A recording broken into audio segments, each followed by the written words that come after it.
Okay, hi, I'm Evan. I work in this part of the business over here, DSTV Digital Media. I'm the head of innovation for DSTV Digital Media.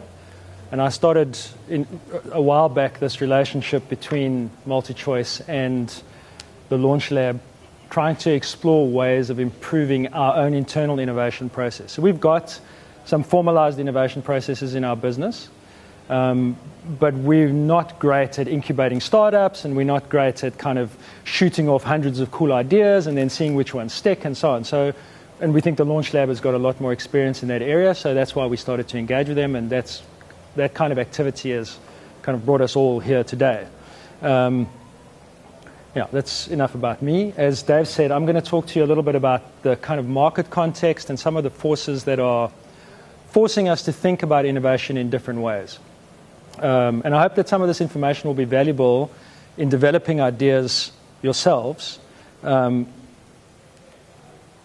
alluded to it, some of these ideas, some of these stats are scary. I think the other way to look at them is they represent opportunities for new entrepreneurs, they represent opportunities for our competitors, but they also represent, one hopes, opportunities for a company like MultiChoice to learn to do new things.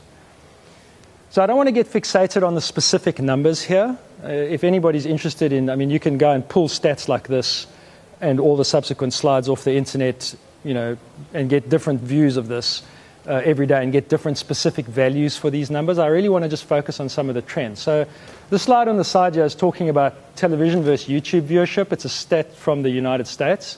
The thin blue line, the one that's kind of low, is the TV viewing, and the grey line is YouTube viewing. And based on that, you can see that the only time at which television viewing is exceeding YouTube viewing in terms of concurrent eyeballs in the United States is during the peak viewing time at about 8 o'clock at night. At every other time of day, more actual eyeballs are on a YouTube video than are on a pay TV video. So that's happening already in the United States. Obviously, that's a consequence of broadband, which we'll talk about in a minute. So that's the one part of it which is kind of scary if you're a pay TV operator. But the other side of it is there's a huge monetization opportunity in online video. So these are different categories of online video. You can't necessarily see the colors very well, but it's things like Netflix. It's things like, which is subscription-based streaming. It's things like iTunes rentals. It's things like Google Play Movies, digital video downloads or sales, or iTunes digital video downloads or sales.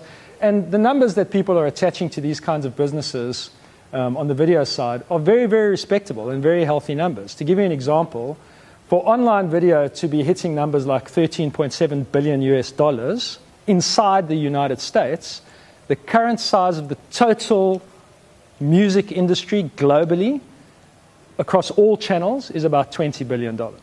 So for online video to be projected to be hitting $13.7 billion US inside the United States alone, it's a very, very big number, and it's a very respectable industry, and it's a very huge opportunity for small players, and one hopes for players like us. So as I said, I don't want to fixate specifically on the numbers, it's just the trend that we want to talk about.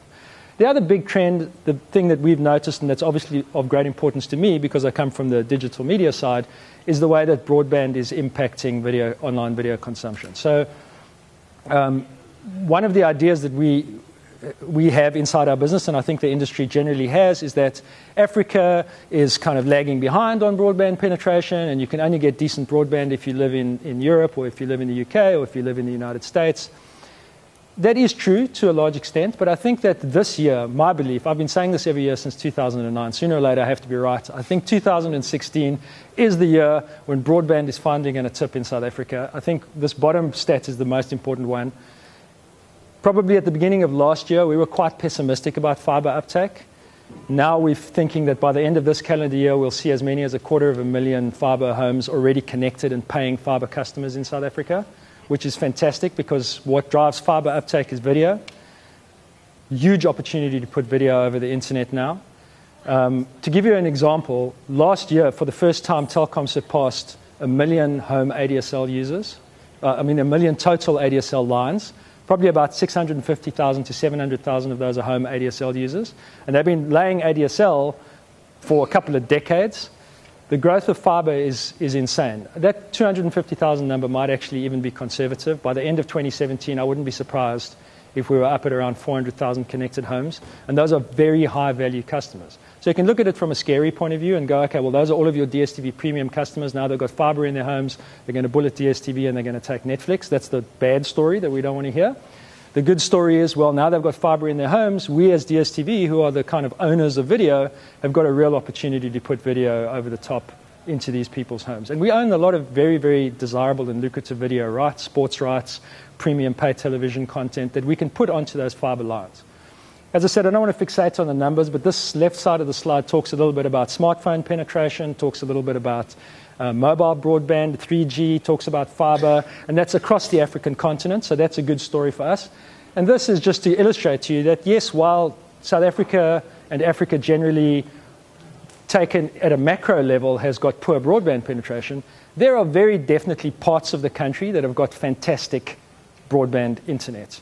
There are suburbs, Sandton, Midrand, Wellington over here, etc., where the average peak download speeds are very, very respectable. To give you an idea, if you want to stream HD video on Netflix, you need to have a consistent throughput of about 4 megabits per second.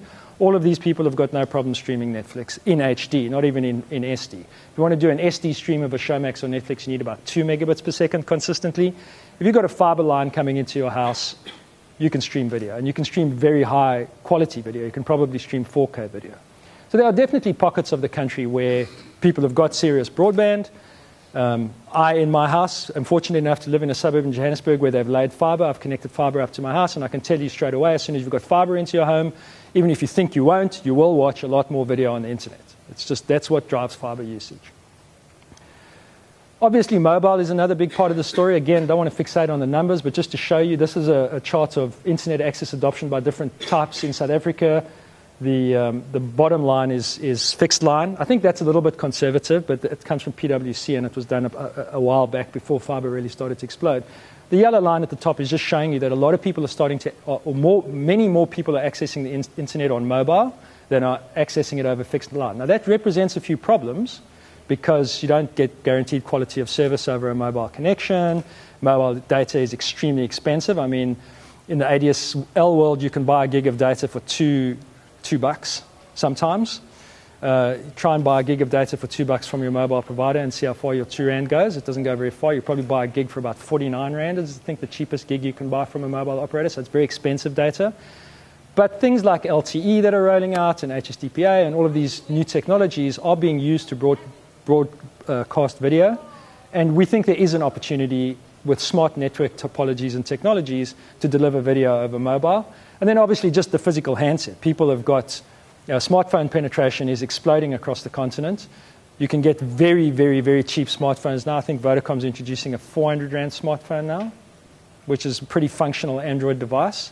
So the opportunity for even the lower end of the market to get access to a functional Android-type device that can play back video is increasing on a daily basis. And the penetration of smartphones is skyrocketing versus feature phones. So that's obviously another factor in the market that we're aware of. In digital media, we have got a lot of products that are aimed at mobile devices. So we run products like DSTV Now. We deliver all our catch-up TV to mobile. And we're obviously very aware of it in our business, but that would be an area where we think a lot of innovation could happen around how to deliver good video and good video experiences to mobile devices. Kids and millennials. So there's this term millennials. I think it's starting to become less relevant now. Millennials are people born in 1984 up to 2000, is it? I'm not sure. Or just after 2000. So they're people who are kind of 18 years to 35 years now. The post-millennials are the new ones that we all have to worry about. So that's the people who are kind of 18 down to 12. Big, important video consumer. And again, these numbers are from the United States. But what's happening, this is basically showing some key channels such as the Disney Channel, Discovery Family, Nickelodeon. You'll recognize some of those names. Those are typical children's high eyeball, high value TV channels. Huge, huge drop-off in viewership across those channels. And it tends to mirror Netflix adoption. This chart in the middle is basically just showing a similar type of trend. Hours spent watching traditional TV per week since 2010. This red line that's falling off a cliff, those are the kids. They're not watching traditional TV. In fact, in many households in the United States, I saw a really great video a few months ago where small kids, 4 or 5-year-old children, when they use the word TV, they mean the tablet. They don't mean the physical device in the living room anywhere. The word TV means my tablet. And then this is TV streaming devices by age, which makes my point for me. People under the age of 35 have a much higher propensity to consume video on a non-traditional device, so not on a television screen. That'll be on a tablet, that'll be on a PC, on a laptop, on a phone, on whatever. So again, something we need to be aware of. Nobody likes to say it, but the DSTV subscribers who are in the premium segment tend to be the older segment of the population. Sadly, they will pass on. The younger generation is the future of television subscription, and we need to be providing services and products for those people if we want to remain relevant. Because if they grow up getting all of their video entertainment from places like YouTube, who's to say that when they're 35 or 40 that they're going to suddenly want to take out a pay TV subscription? YouTube might continue to deliver quality and value to those people, and they may never want to take pay television. New kinds of content. So talking about YouTube, I put this slide up earlier, and some of the Launch Lab guys asked me, who's that?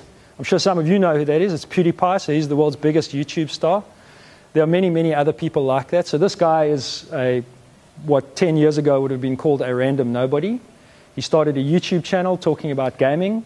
He's become the biggest star on YouTube in the world. He earns millions and millions of dollars a year just talking about playing video games and other things. He's diversified his content. And he's now graduating to Netflix. Netflix is producing an entire show around PewDiePie and his antics and his friends and all of those types of things. And this is a trend that we see a lot. A lot of people who are starting in non-traditional, over-the-top video, eventually coming into the media mainstream. And I didn't put the stats up here, but there was a survey done by Variety, which is a huge media journalism and commentary portal in the United States, last year talking to millennials, and found that the top 10 most recognizable faces to teenagers in the United States are not mainstream TV stars, mainstream movie stars, or mainstream musicians. They are YouTube stars, people that they see on YouTube. Those are the most recognizable faces to teenagers. People like PewDiePie are more recognizable to American teenagers than Jennifer Lawrence, Tom Cruise, all of those people. They don't know who those old school traditional stars are. They know who these people are. And that's a big, important point for us as an organization. We want to do a better job of producing original content, finding new kinds of content to produce, not just about the channel where we put the content, but what is the actual content. There's a fundamental difference between a show like Game of Thrones, which we would put onto traditional pay television, and a show like PewDiePie or what happens on Twitch or whatever. The actual nature of the content is different. And without revealing too much, we know that we're not great at making that new kind of content. So we need to learn about what are the features of that new kind of content and what are the things that you can do in this new world. As I say here, YouTube originals, web series, streaming gaming, these are all things that have already happened. What's next? And that's part of what this challenge is about. And then this last point, I left this for last because this is the one that you hear in the media all the time. People are abandoning pay television. Cord cutting is happening. I think it's important for us to acknowledge that there is a cord cutting trend in certain markets where there's high broadband penetration. So what cord cutting means is people abandoning pay TV. That's essentially what it means. It means downgrading my pay TV subscription from a high subscription to a low subscription, or abandoning my pay TV subscription altogether. I don't want to go into the detail of these numbers, but you can see the general trend is pretty poor. This is actually a growth trend. So for quite long, there has continued to be growth in the United States. It's just been that the growth is declining. In 2015, for the first time, traditional pay TV growth evaporated, and the subscriptions started to shrink. So as I said, they're cord cutting. It's not affecting pay TV in developing markets. So there are no developing markets that are already feeling a cord cutting pinch. Does that include Netflix? No, this is pay TV. This is pay TV subscriber growth. So this is traditional people like us. This is not over-the-top Netflix subscriptions. This is Comcast, Time Warner Cable, DirecTV, Dish, all your traditional TV companies. You have Netflix growth. I don't have it here. I mean, I do have those numbers. I just don't have it with me now. Netflix subscribers are currently at about 70 million globally. And almost all of their growth is coming outside the US now. So the point of this slide is just to say, yes, cord cutting happens. It happens in developed markets. It happens when there's a lot of competitive alternatives, and it happens when there's broadband penetration. We're not there yet, but we're not naive enough to assume that we'll never get there. So that's also part of the context for this challenge, is to think about customer retention and so on. I think that's just reiterating something that Dave said, and I think that's me. Nomfundo is going to stand up and tell you her part of the story.